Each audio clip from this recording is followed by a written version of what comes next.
Alright, folks, my UK Clash of Kings final round, a wrap up, as well as a travel log after the tournament. Stay tuned. Hello there! I like to watch battle reports to get better at games. So I started making short, summarized battle reports that focus on learning points. So welcome to my channel, Newbie Dice. Do like, subscribe, and hit the bell icon if you enjoy my videos. Do consider speeding up this video with the YouTube settings to consume this content or other YouTube content in a fraction of the time. Okay, round 6 versus Ratkin. Let's go. So this is part of my UK Clash of Kings pilgrimage, flying 14 hours and lots of train rides to reach Nottingham. And yeah, with Team Singapore, 3 of us traveled up. And this is my army, the Persian Abyssals. You can watch my first battle report if you want more information about the army. And this is what I brought to Clash UK. And my list, I've said it a lot of times, but Berserker Heavy with Horsemen and Flame Bearers and some Lightning Bolt support, including Zazuzu and Bale. So my opponent, Tom Wiggins from UK. So I've fought a total of 3 people from the UK, as well as 3 Western Europeans. So 18 drops, pretty high with 12 scoring units. What I noticed is fighting units wise, 2 hordes of spears, shock troops only in a regiment. There is a horde of nightmares, 2 vermintides, 2 tunnel runners. One is a troop with nimble, the other one is the blendy sharpness unit. 3 weapons teams, tangle, crier, 2 enforcers, and the formation. The formation took a pretty big hit when Ignores Obscured becomes Ignores Concealed. So Obscured happens more often as long as there's units or terrains in between. That's the Obscured cover, so it doesn't ignore that in-between cover. It only ignores when you're Concealed. That means when you are 50% in difficult terrain, which the opponent can easily control by staying out of 50% of the terrain, right? Yep, so let's move on. My opponent did win a Judge's Choice Award for his army, so I took some pictures I found that I posted on the internet, Tom. Yeah, I think this is this the sci-fi yellow of the Ratkin, the rear mid?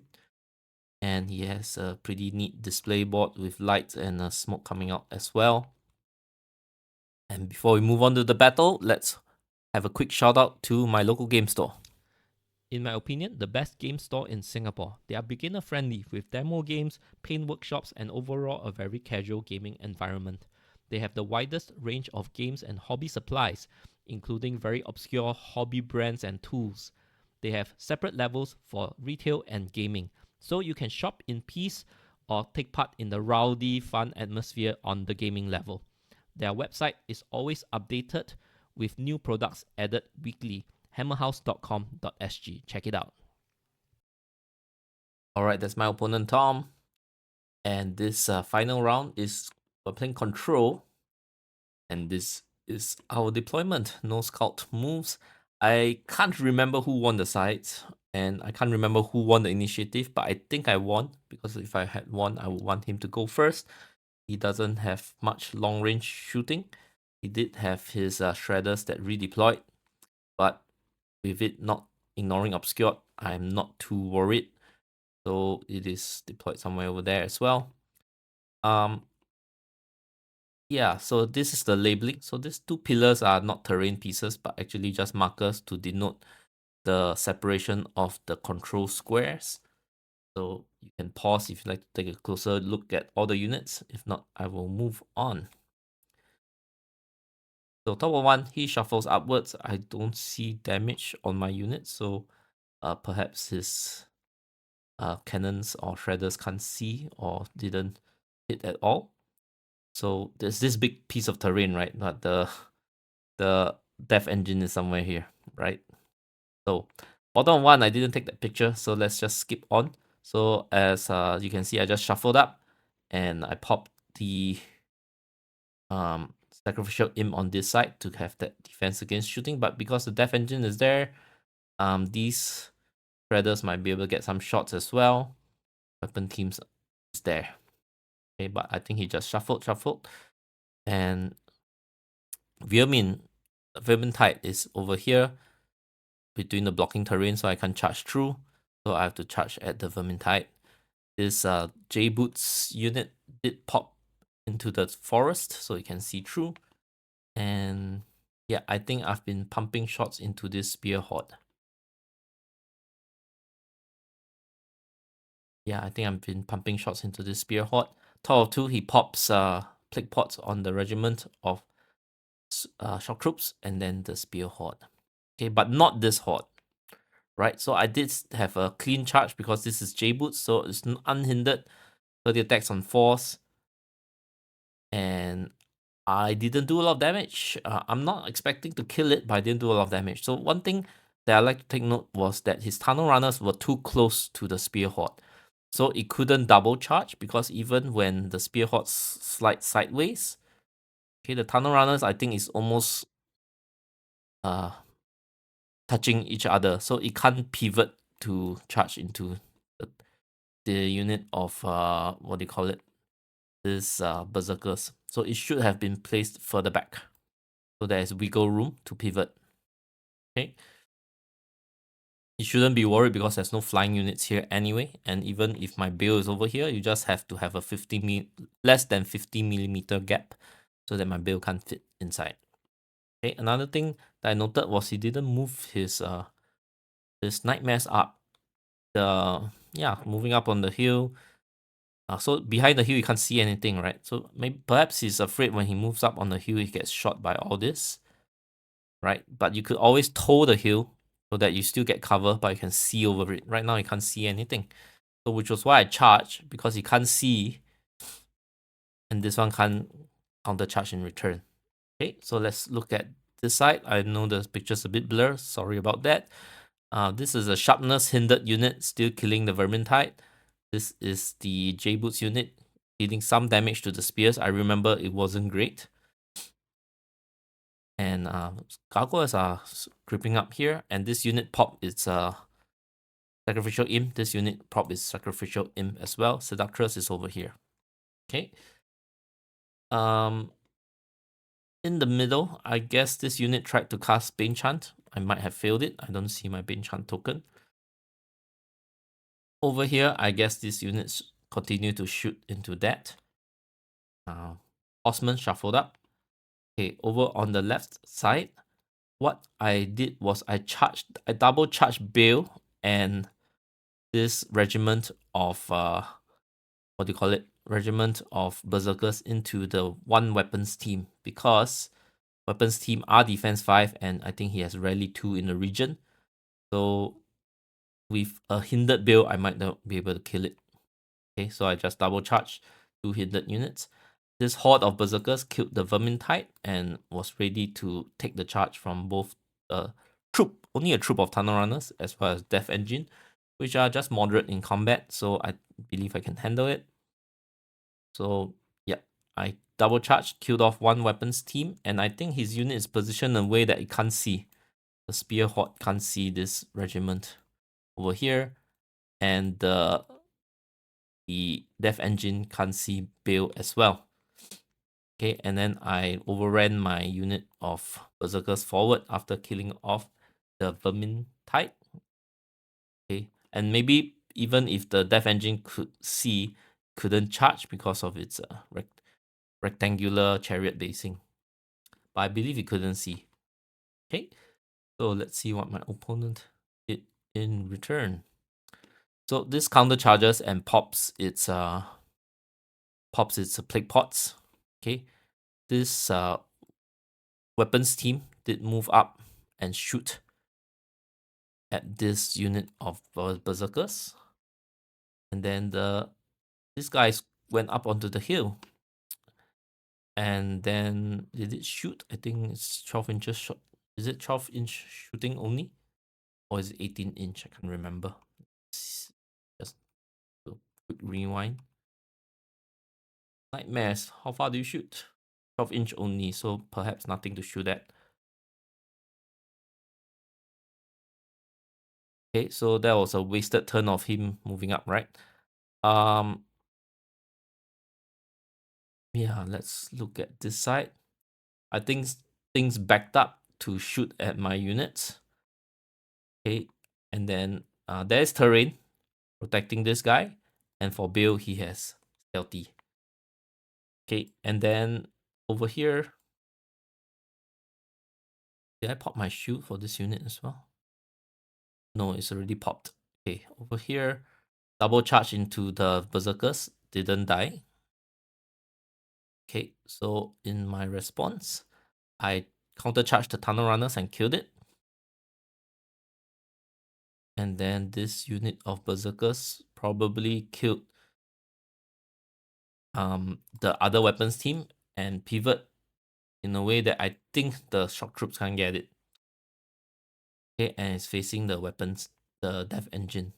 Okay, Bill leaped over, killed off the shredder so that I can turn around and see the rear of his forces. That will put him in some panic. Okay, so over here, gargoyles. One of my gargoyles charged to chef up this unit of what do you call it? Nightmares, while I position my horseman ready to charge it. I think I did move up. Yep. And I position my warlock in a way that when the horseman charge, it will not be hindered. Okay. So then the shooting continued to take out 3 rounds of shooting, took out the spear horde. Okay. Gargoyles over here charged at this weapons team but failed to kill it, which kind of sucks. And then over here, he does have his plague pots, but I double charged with, and I didn't kill. Right, so this is hitting on 5s. This is hitting on 5s. Right, this is hindered plus plague pots, but it's a brew of sharpness units, and this is just hindered. Just plague pots. But it's naturally hitting on 4s, and Bane Chan is in effect, and I didn't kill it. Like, oh my goodness.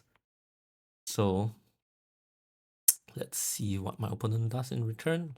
I missed one shot here. So the spears killed my one horde of with the J boots of the berserkers, because it got charged back twice, and the spears just charging twice killed it. Was also a bit surprising. And I think this continued to take shots. No, he did not take shots because this unit can't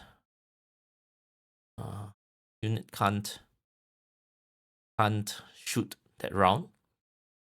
But somehow my gargoyles were wavered. Can't really remember why. Was there any shooting? I perhaps did not deal damage to it at all. Perhaps. Okay, somehow my gargoyles wavered. Or maybe this is just a position marker. Yeah, but what I wanted to do was to I realized that this gargoyles could be good for the control scenario. I can score some zones with it. So I start to back out, and I think I shot at this unit over here, and I believe I wavered the weapons team. I believe I wavered it. So yeah, this one killed the horde, but it is previously slightly wounded from shooting from the weapons team. So this tunnel runner's gonna charge and probably gonna wreck it. Okay. So yeah, 24 attacks on 3s, 16 hits, and 2s to wound. Yeah, probably gonna wreck it. This one-shotted this horseman with Blood of the Old King, and Bane Chan going off, one-shotted the nightmares, which is amazing. But it is hitting on 3s and wounding on 2s with rerolling 1s. Right, over here, let's see what happens here.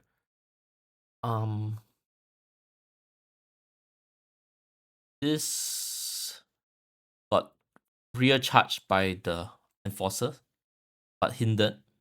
And I think I turned around and counter charge. Bill charged and killed off the shock troop regiment. I think it was a rear or flank. Took it on one go. And the death engine is still somewhere in play over here.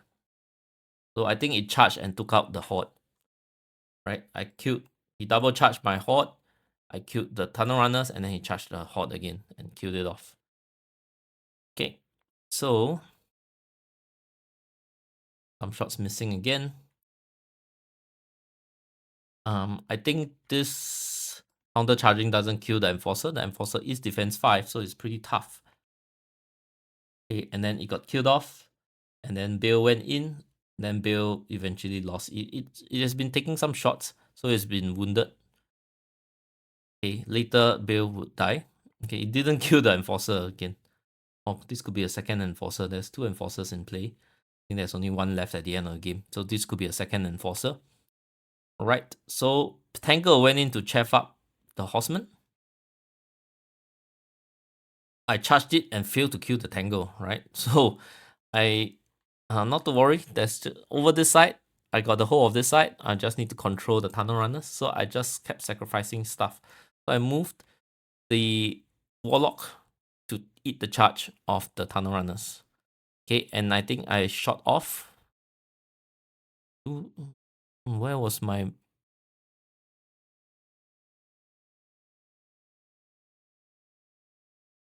okay. So I believe that this turn I charged to block up the tunnel runners, but I failed to deal a wound. So it could charge and kill off this unit. Okay, so that's why the Seductress is still free. So I could have killed the war engine, the weapons team with my Seductress, and then I shot to do some damage to the tunnel runners. Okay, the gargoyle fled behind the forest, and now with nothing able to shoot it, my gargoyle is free to run away and score a zone. Okay, top of 6. This happened. I think he double charged Bale.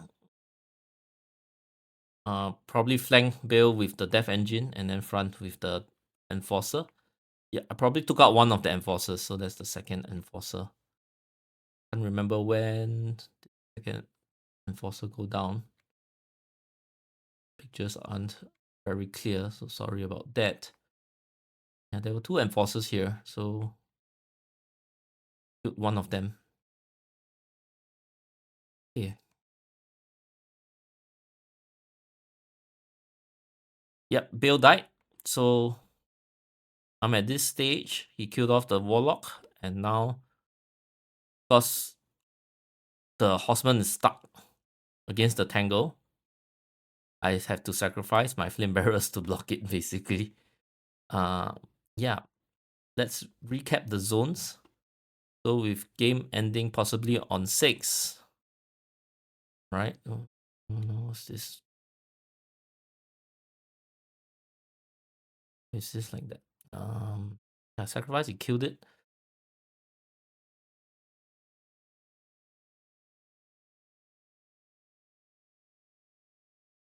Top of 6, he killed this. Why there was another... okay. This is actually top of 7. He killed. Yeah, somewhere in between, right? So bottom of 6, my unit of Flame Barrels were here. I put Zazu into this zone so that I could score this one. And then I had Flame Barrels here to score this zone. But he shot down the Flame Barrels. Okay, my gargoyles were here. So I was scoring here for 1, for 2, here for 1, here for 1 initially. But because the Flame Barrels died, so I moved Zazuzu back. And I charged into the Tunnel Runners but failed to kill it. But it's okay because Tunnel Runners are a chariot regiment, so they're only unit strength 2. Or my horsemen are unit strength 3. Gargoyles is somewhere along here. So the ending score was 1, 2, and 1. So 4 victory points for me, while is 1 for him. At some point, I think top of 6 killed. Yeah, then he didn't have time to get here because this is a difficult terrain. He doesn't have Pathfinder, so he can't move at the double past center line into this zone. which was why he couldn't capture that zone. Okay, so that is the end. And if you look at this, I only had 3 units remaining. And I think when we tallied up, I actually lost more. The attrition wise was in his favor. I actually lost more units than him. Because I think these two are quite close in points. In fact, I think the tunnel runners might be more expensive, having that brew of sharpness there. Okay, Zazu is probably worth the Swarm Crier and this, and then Gargoyles is really cheap. It's probably worth this, and then he still has a Death Engine, so he killed more than me, right? So learning points. For shooting versus shooting, if I were to choose a side, I tend to choose a side with a difficult terrain than the hill. Because if you go on the hill, like what the his nightmares were probably afraid of, go on the hill you get shot at with no. But then if you just shoot back at me, I'm inside the terrain, so I'll be in cover. Okay, so there were a few positions that when I charged him and he wasn't in position, it was out of arc for him to charge me back in return. Talking about the shock troops when I charged the weapons team in the front in the beginning. Yep, and that tunnel runners with sharpness can't charge. Yeah, make sure your second wave is able to charge. I think it's easier with 4th edition. It says that if you're charging the same target, I think you can walk through each other until your final position. Alright, yeah, hiding behind hill does limit your line of sight and charge. So consider, the Nightmares could consider towing onto the hill, so you still get cover from the hill, but you can see past it. Okay, so I thought I was off to a commanding start, but it did not end up in my favor in the end. A few blunders happened on the right side. I took too long to kill the spear horde, and then I also got stuck on the tangle, so I couldn't charge the tunnel runners earlier. Yeah, all that stuff. But maybe if I charged the tunnel runners earlier, I would have died to it. So, oh well. Yeah, but keep your head in the game and focus on winning, especially how to win a scenario. Yeah, as at the midpoint, I realized that that gargoyle troop could help me score one zone, so I decided to keep it safe. Make sure I shoot to waver and kill the weapons team so that he has no chance to take out the gargoyles. Yep, with that, the tournament is over. Yeah, I did all right, 4 wins and 2 losses. So my 2 losses, my opponents are both in the top 14. So my first loss was against Francisco, right there, and my second loss was against Mario over here. Right. So top 30. My buddy James ended on 31. Also on 4 wins and 2 losses, but my wins tend to be small. My losses tend to be big. So I think he had bigger wins and smaller losses. So yeah, although 4-2 is pretty far apart, 31, I'm at 50. So I'm pretty happy with the result, 4-2. Good enough for me. Our third Singaporean G1, Jared, he played, he's pretty new to Kings of War, less than a year in. Finished on the top half, so still quite commendable. And lots of pictures taken with buddies at the event. That's Jake and Vida. This is a fan who said he watched my channel before. Ian Sturgis, this is from Team Poland. Buddy of Gap, Alessio, Tom King, Martin from Austria, and Mark Zielinski, Dan Graves. So after the tournament and after the prize giving, everyone sort of dissipated very quickly. So I think there are like UK players, they want to get home for work the next day. So a lot of people just scattered really quickly. Team Singapore, we were pretty tired, so we just went back to our hotel and ordered food in to eat over dinner as we wind down. And then yep, some of the Austrians were staying in the same hotel, so we met at the bar downstairs for some chats afterwards. This is the next morning, Monday morning. So now it's the travel log. So I'll timestamp it if you'd like to know about the travel log. So this is the next morning. We are heading to Games Workshop. And this is a beautiful river on the way to Games Workshop. We were there a little bit early. So it was still closed. We took a short walk along the river, but then it started to drizzle. So we walked back. Games Workshop. And yeah, funnily enough, I didn't take any pictures inside the exhibition area. Just not as invested into Games Workshop or even Warhammer Fantasy, the world of Warhammer Fantasy.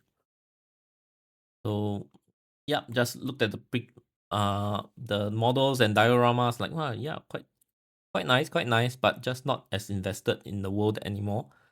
I did only play Warhammer Fantasy for 1 year. Then I went to War Machine and then went to Kings of War. So we visited Warlord Games as well, which was not as impressive as Mantic, I would say. Just a small, very small retail area. Looked at the stuff and just left. So just a bit of travel out around Nottingham. This is the Robin Hood statue at Nottingham Castle. And says that because of the rocks, Nottingham has more caves than any other city in Britain. Because of the sandstone, it's easy to dig tunnels out of. So all man-made tunnels. This is the material, yes. And we went to the old trip to Jerusalem Inn, oldest inn in England. This is at the side of the castle. So bumped into Jen, who's eating over there. We also bumped into Team Poland, who was having lunch over there before they depart by boat back to Poland. And next leg of our trip, we took a train to Warwick, and we stayed at Warwick Castle. I would say this Warwick leg of the trip is the most enjoyable because it's all thematic, right? Medieval theme, and at the same time, you get to stay. They have a hotel in the castle, and it's all thematic. And then you only have to pay one entrance ticket to spend the whole day there, and it's only £26. Yeah, and you get to access all the stuff in the castle, which is a pretty good deal, especially when we went to London. A lot of small attractions cost like just £20 for what is probably a half an hour or 1 hour kind of tour. So this for £26 for a whole day's worth of entertainment is well worth it. Although we only spent half a day because we traveled further next. But let's move on. Yeah, this is the lobby. Nice castle knight on horse greeting you. Armor all around, chairs around. This is a huge tapestry in the lobby. The lifts, although it's just sticker, but it's also, I appreciate the thematic effort put in. All right, all this along, and the lobby has these picture frames with TVs and characters in them. Reminds me of Harry Potter. So let's let me see if I can play this. Yeah. Have a busy day. Nice to see you. Thank you. Okay. Yeah, they talk to you movement censored. I thought it's movement censored, but I think it's just random animation.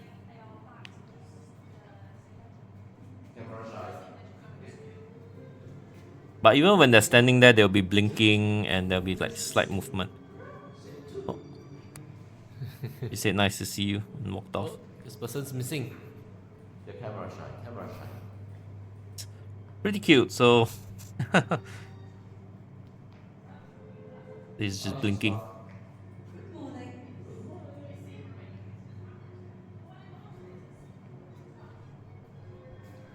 Good morning. Oh.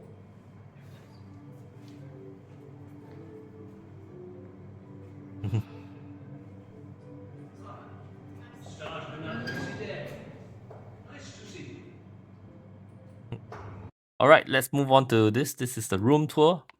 I'm checked into Warwick Castle. So castle theme, guest room. This is a toilet. Pretty cool.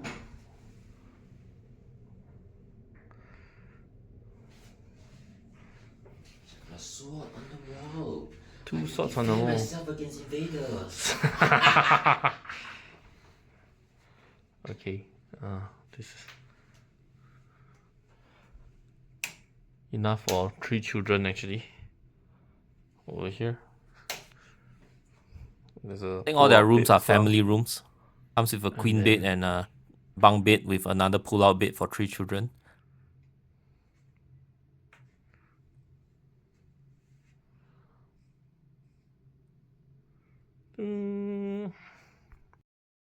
Pretty nice. So, that's the restaurant and bar where we had our breakfast, and we also had drinks the night we checked in. And on to the castle and program. So starts with the trebuchet launching. Okay, let's go.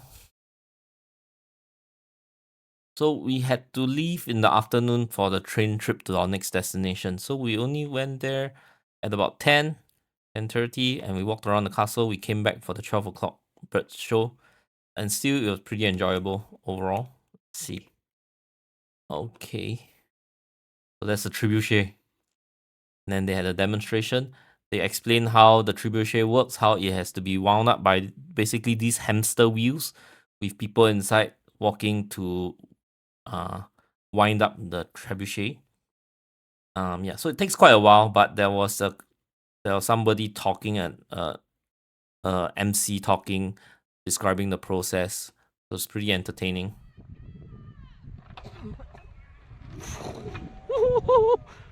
There you have it, so fly through the air. Okay, going, I'd say roughly 150 metres, a little bit left, but that's fine. Let's raise your voices, make some noise for the Warrior Castle Trebuchet! See the speaker over there. Alright, and onto the castle. They had some renovation works going on, but I do appreciate that, you know, there's this print of the facade so it doesn't spoil your immersion, right? This is where we climbed up to the original moat of the castle, the little mound, and it's overlooking the trebuchet area. Yeah, nice clock tower over here. That was the moat. And then we went into the main hall of the castle, donned with all this armor and weaponry.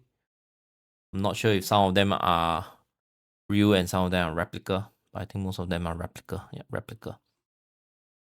Yep, real ones wouldn't be in such good conditions, but nonetheless, it's very impressive. Look at that. Reading you at the main hall. And there are various castle tours there's around as well, and it's all part of the ticket, so you don't have to pay extra.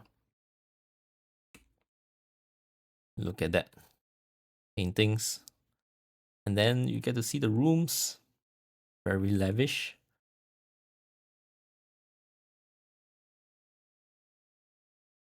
Yep, and then they had the replicas.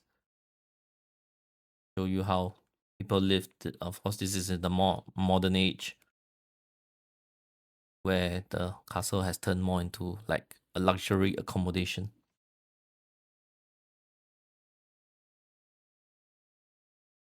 The back of the castle, there's a river running across the back. I think this is one of the segments around the castle where it shows you them preparing for war. Pretty cool. Towers and ramparts.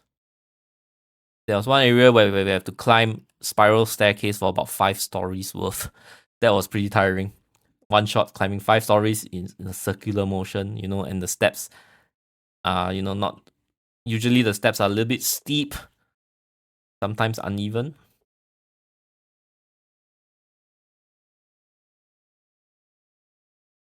But definitely, I would recommend going to Warwick Castle for a day. Okay, we spent half a day, so we had to speed run through certain attractions. I think one day will be just nice.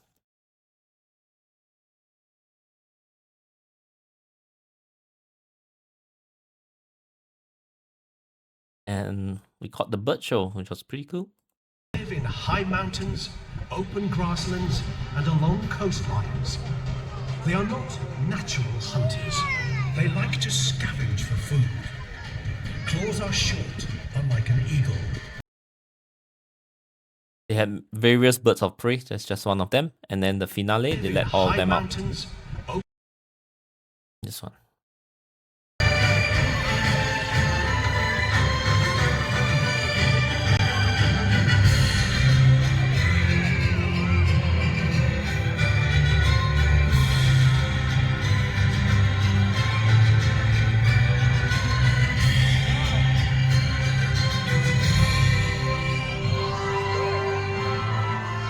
Once again, the skies above Warwick were full of many magnificent birds of prey, a sight that would indeed be the envy of a king. Warwick had a new hero, and I had a new master falconer, who was destined to protect and care for these beautiful birds. Hobby had fulfilled the falconer's quest.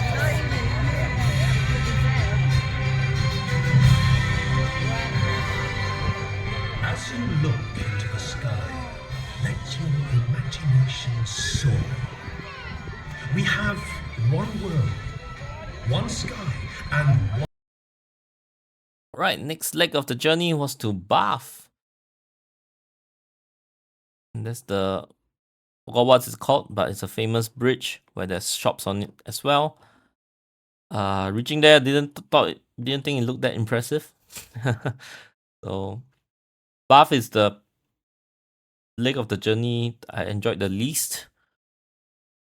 No, we're just looking at this architecture, which is nice, but then I mean you can see similar architecture all around Europe, or all around UK rather.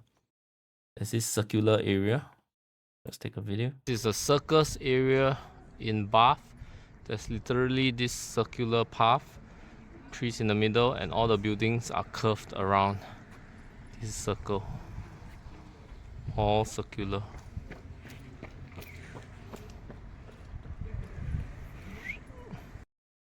This is a right cathedral.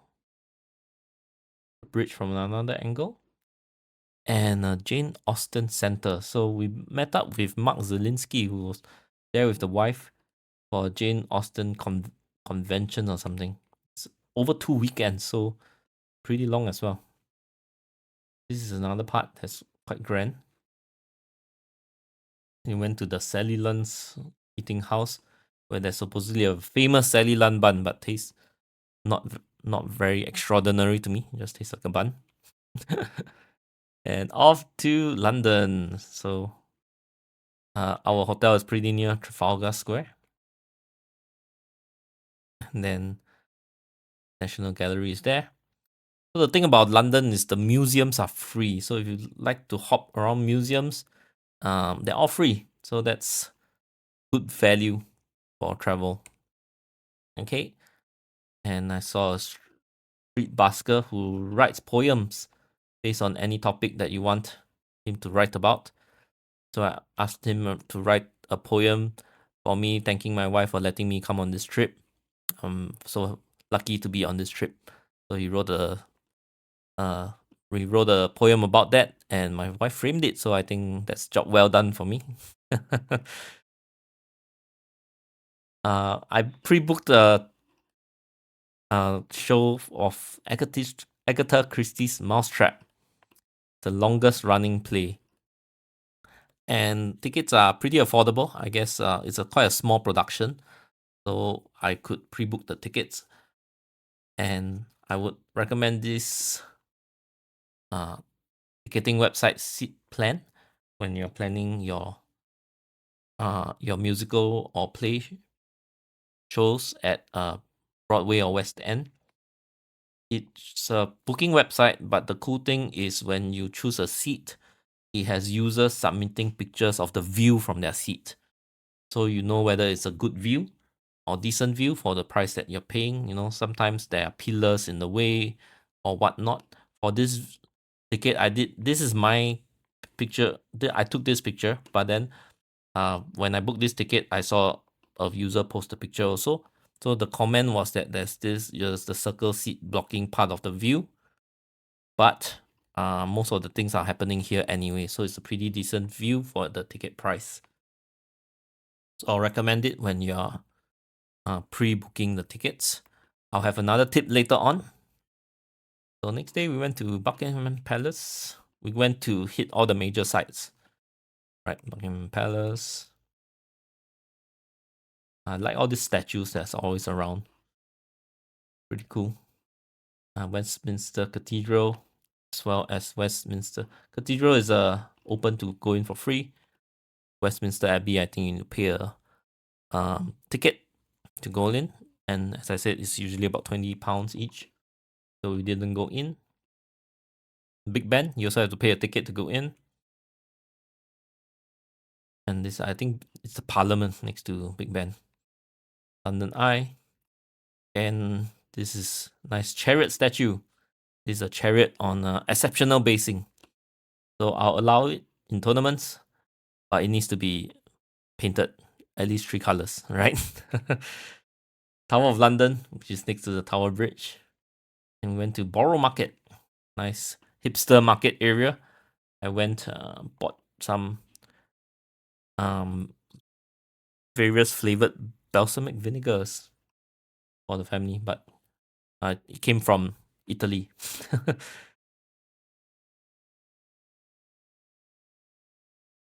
I think this is local food, Singapore food. Singapore.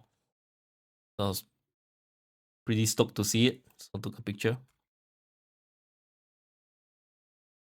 I ate here, and after the whole morning of walking and having lunch at Borough Market, we head over to the British Museum. By the time, our legs were pretty tired, so we just visited the medieval section, and then we went back to our hotel to rest.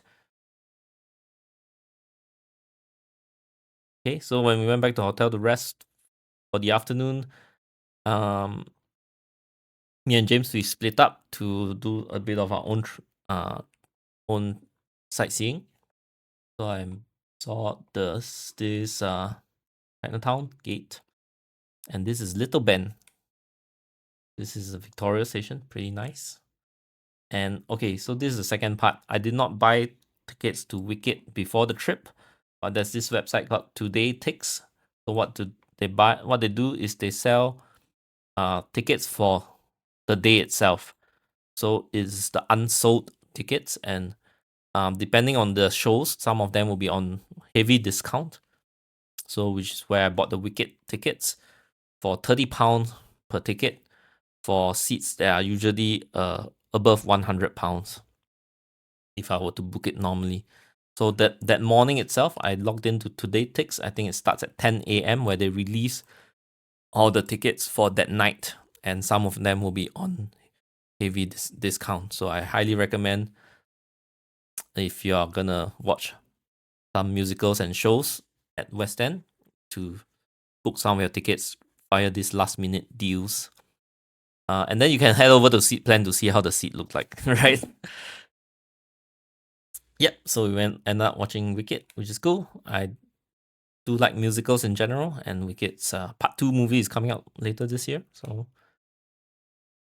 yeah, and I bought this I bought the program. It's a tradition that I always buy the program it's a nice memorabilia of the play, because you can see pictures of the production, right? They always have photos of the production. Kind of takes you back, reminds you of the show that you watched. And there's this collectible grimoire, which is a book of the story of the origins of the play, how it all started. And yeah, that's the end of my London trip. So we stayed on after the tournament ended on Sunday, right? We stayed on all the way until Friday morning. We flew back. Flew back on Friday morning. So we had Monday, Tuesday, Wednesday, Thursday. Monday, we traveled to Warwick. And then Tuesday, we spent the morning in Warwick and traveled to Bath. So Bath was Tuesday and Wednesday morning. After that, we went to London. So London was Wednesday evening and Thursday the full day. and Friday we went back. Yep, if I were to replan the trip, maybe I would skip the Bath part, or maybe I replace the Bath portion with other cities, because every travel, the train tickets are not cheap, right? So it's 20 to 30 pounds if you book in advance. So you have to book the train tickets in advance. I recommend Trainline. It's a ticket booking website. It does have a bit of a fee, but it's very convenient to book all the train tickets on one central website. With that, I'd like to ask, what would you like me to cover next? Now that we're waiting for 4th edition, what would you like me to cover before 4th edition drops or after 4th edition drops? Open to suggestions, so just leave some comments below. And with that, I'll shout out to my patrons, One Anonymous, and do watch another video if you enjoyed it. And you can listen out to my podcast, as well as support me on Patreon if you like my mission of bringing content to help people get better at the game. And that is my Clash of Kings UK 2025 done and dusted. I'll see you in the next video.